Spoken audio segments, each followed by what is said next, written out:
Like I said, I don't always win.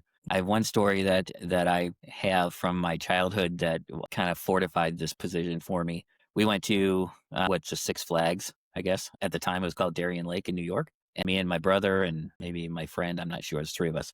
We were leaving Six Flags or Darien Lake, and we were going to meet my parents before cell phones. We are going to meet my parents out front, and it started raining. It was getting dark out, and to get into Darien Lake, they had these little phone booth type things that you could, like toll booths, basically. You stand in the middle, and both sides are open, and it started pouring out. So all three of us jumped in one. That's where you pay to go park, but you only have to pay until 4 o'clock. Right after that, anytime after 4 o'clock, it's free to park. Well, it happened to be 4:05, so there was nobody in these booths because at 4 o'clock they leave, but the booths don't have doors on them. And it was raining. So we all jumped at a booth and we were just waiting for it to stop raining. Well, this car pulls up and just holds out $5. Thank you.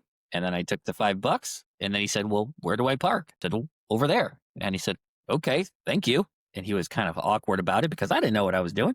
And he drove away. And then, of course, the gears are turning now and my entrepreneurial bone is tingling a little bit. And I said, guys, hey, here's what we're going to do. These guys are going to pull up and just give us money. We're just going to take it.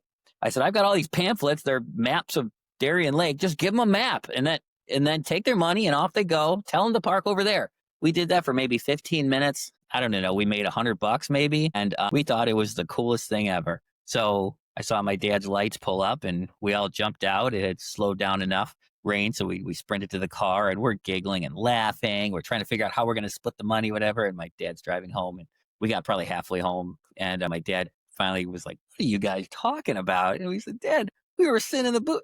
They just started giving us money, so we just took it. That was the fastest. I thought he hit a deer. He slammed the brakes on. The whole car stops. He turned around, took us back to the security shack at Darien Lake, and made us give all our money back. I'll never forget. I'm giving these guys in the security shack money. I swear to God, I think they were divvying it up before we even left. I mean, they were laughing like, okay, yeah, okay. And I was like, Dad, they're going to keep it.